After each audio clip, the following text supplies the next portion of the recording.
ओम शांति 5 जनवरी 2024 ईश्वरीय ज्ञान।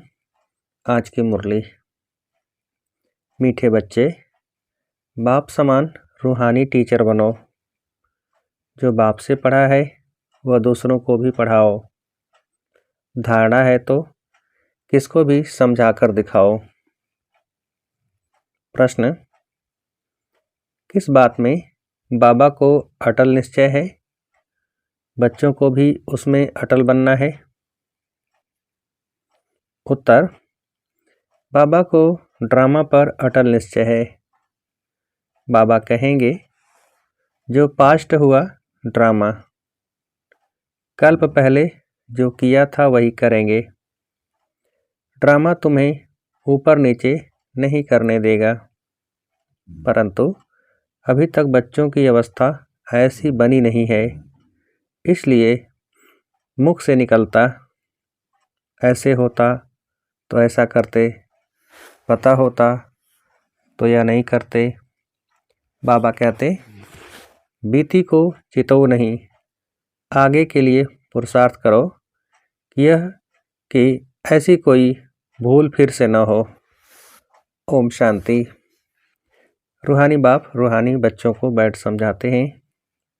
बाप खुद कहते हैं, मैं जब आता हूँ तो किसको पता नहीं पड़ता, क्योंकि मैं हूँ गुप्त। गर्भ में भी जब आत्मा प्रवेश करती है तो प्रवेश होने का मालूम थोड़े ही पड़ता है, तिथि तारीख निकल न सके।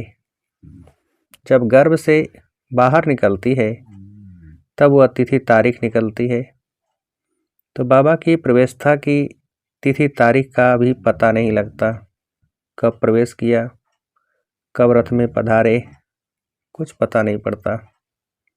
कोई को देखते थे तो वह नशे में चले जाते थे, समझा कुछ प्रवेशता है या कुछ ताकत आई है। ताकत कहाँ से आई? मैंने खास कोई जप तप तो नहीं किया, इसको कहा जाता है गुप्त। तिथि तारीख कुछ नहीं, सूक्ष्म तन की भी स्थापना कब होती है यह कुछ नहीं कह सकते। मुख्य बात है मनमना भव। बाप कहते हैं, हे आत्माएं, तुम मुझ अपने बाप को बुलाती हो कि आकर पतितों को पावन बनाओ, पावन दुनिया बनाओ। बाप समझाते हैं, ड्रामा प्लान अनुसार जब मुझे आना होता है तो चेंज जरूर होती है। सतयुग से लेकर जो कुछ पास हुआ सो फिर रिपीट करेंगे। सतयुग त्रेता फिर जरूर रिपीट करेंगे।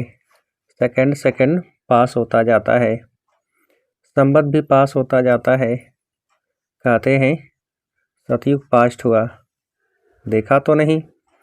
बाप ने समझाया है, तुमने पास किया है, तुम ही पहले पहले हमसे बिछड़े हो।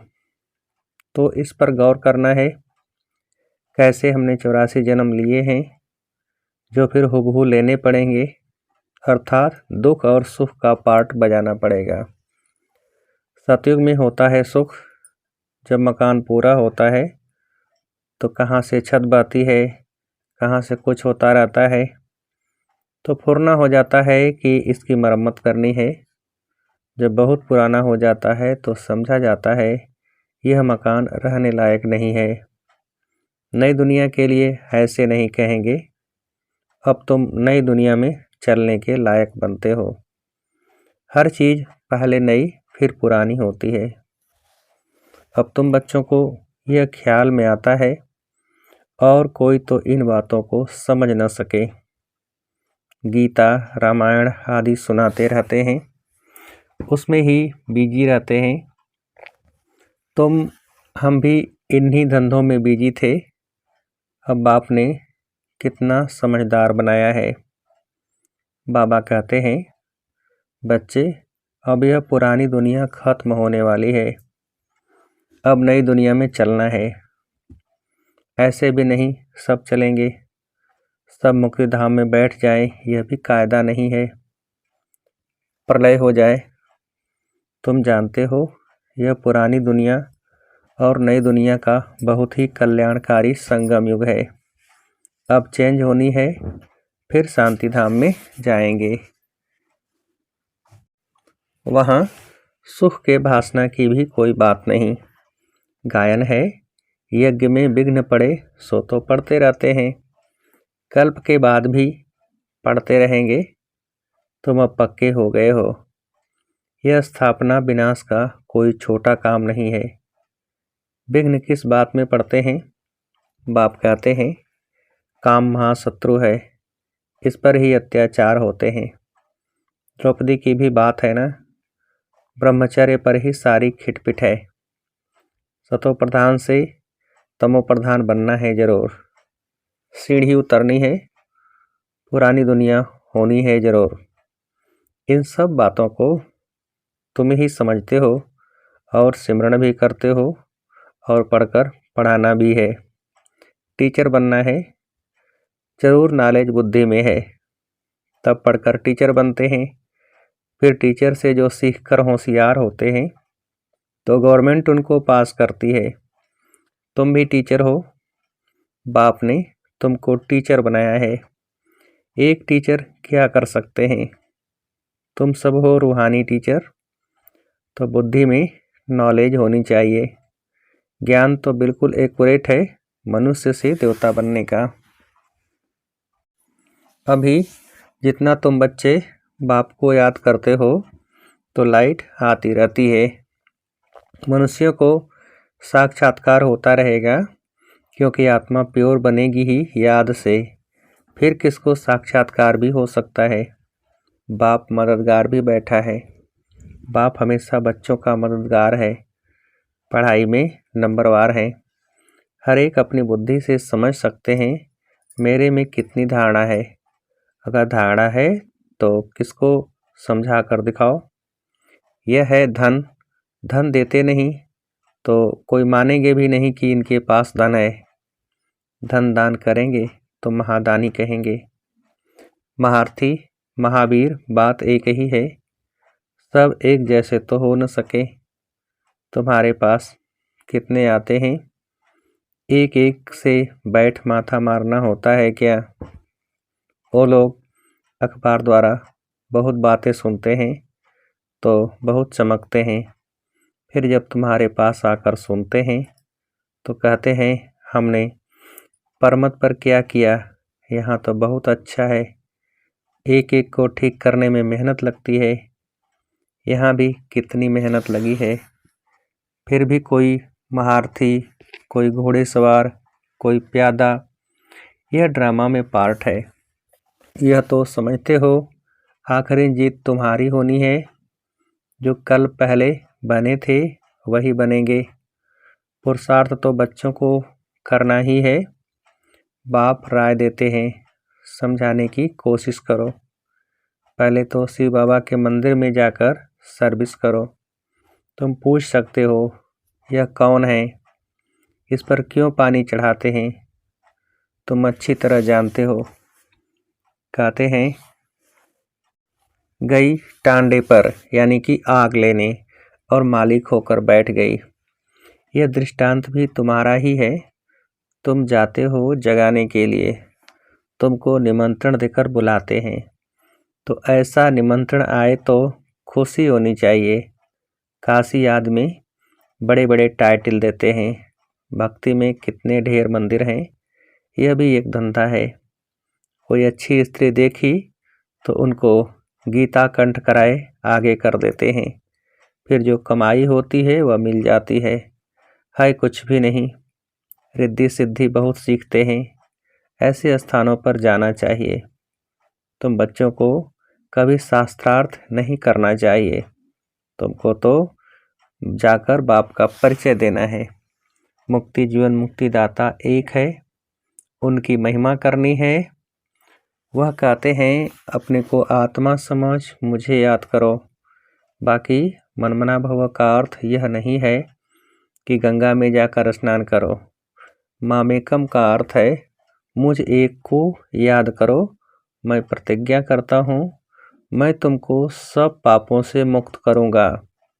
जब से रावण आया है तब से पाप शुरू हुए हैं। तो ऊंच पद पाने का पुरुषार्थ करना है। पोजीशन के लिए मनुष्य रात दिन कितना माथा मारते हैं, यह भी पढ़ाई है।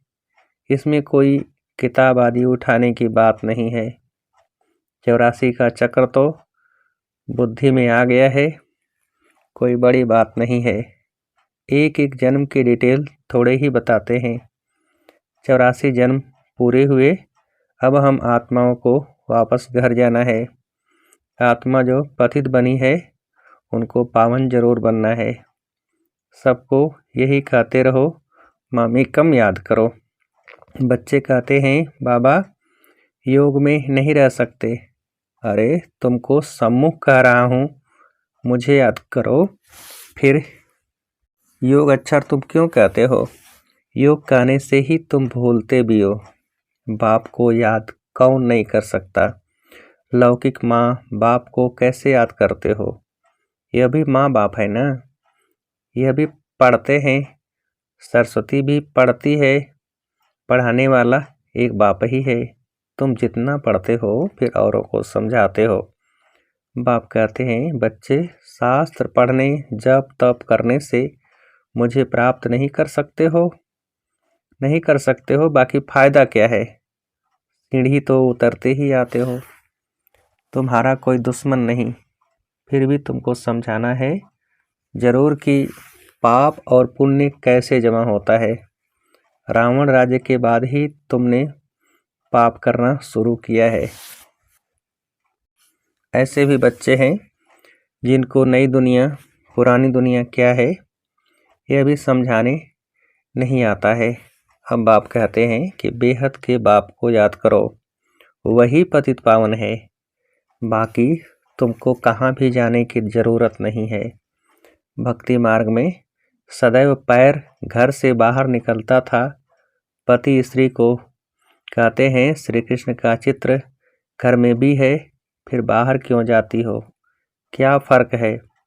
पति परमेश्वर है, इसको भी नहीं मानते। भक्ति मार्ग में बहुत दूर दूर ऊंचा मंदिर बनाते हैं जो मनुष्यों का भाव बैठे। तुम समझाते हो मंदिरों में कितना धक्का खाते हैं। यह एक रस्म पड़ी है। शिव काशी में तीर्थ करने जाते हैं परंतु प्राप्ति कुछ भी नहीं। अब तुमको तो बाप की श्रीमत मिलती है, तुमको कहाँ भी जाना नहीं है। पतियों का पति परमेश्वर वास्तव में वह एक ही है जिसको तुम्हारे पति काके मामे सब याद करते हैं। वह है पति परमेश्वर अथवा पिता परमेश्वर। वह तुमको कहते हैं मामी कम याद करो तो तुम्हारे विकर्म विनाश होंगे। तुम्हारी ज्योति अब जग रही है तो तुम्हारे से मनुष्यों को लाइट देखने में आती है। तो बच्चों का भी नाम बाला होना चाहिए। बाप बच्चों का नाम तो बाला करते हैं ना। सुदेश बच्ची समझाने में बड़ी तीखी है। पुरुषार्थ बहुत अच्छा किया है तो पुरानों से भी आगे गई है। इसमें भी जास्ती पुरुषार्थ कर आगे चली जाएगी। सारा मदार पुरुषार्थ पर है। हार्ट फेल नहीं होना चाहिए। पिछाड़ी में आया तो भी सेकंड में जीवन मुक्ति पा सकते हैं। दिन प्रतिदिन ऐसे बहुत निकलते रहेंगे। ड्रामा में तुम्हारा विजय का पार्ट तो है ही, विघ्न भी पड़ने हैं। और कोई सत्संगों में ऐसे विघ्न नहीं पड़ते हैं। यहाँ विकारों पर ही हंगामा होता है। गायन भी है, अमृत छोड़ विष काहे को खाए। ज्ञान से एक देवी देवता धर्म की स्थापना हो जाती है। सतयुग में रावण राज्य हो न सके। समझानी कितनी साफ है। राम राज्य के बाजू में ही रावण राज्य भी दिखाया है। तुम टाइम भी दिखाते हो। यह है संगम। दुनिया बदल रही है। स्थापना पालना विनाश कराने वाला एक बाप है बहुत सहज, परंतु धारणा पूरी होती नहीं और सब बातें याद रहती हैं। बाकी ज्ञान और योग भूल जाता है। तुम ऊंचते ऊंच भगवान की संतान हो। दिन प्रतिदिन तुम सॉल्वेंट होते जाते हो। धन मिलता है ना, खर्चा भी आता जाता है। बाबा कहते हैं हुंडी भरती जाएगी। कल्प पहले मिसल ही तुम खर्चा करेंगे, कम ज़्यादा ड्रामा करने नहीं देगा। ड्रामा पर बाबा का अटल निश्चय है, जो पास्ट हुआ ड्रामा। ऐसे नहीं कहना चाहिए, ऐसा होता था, यह नहीं करते थे, अभी वह अवस्था आई नहीं है।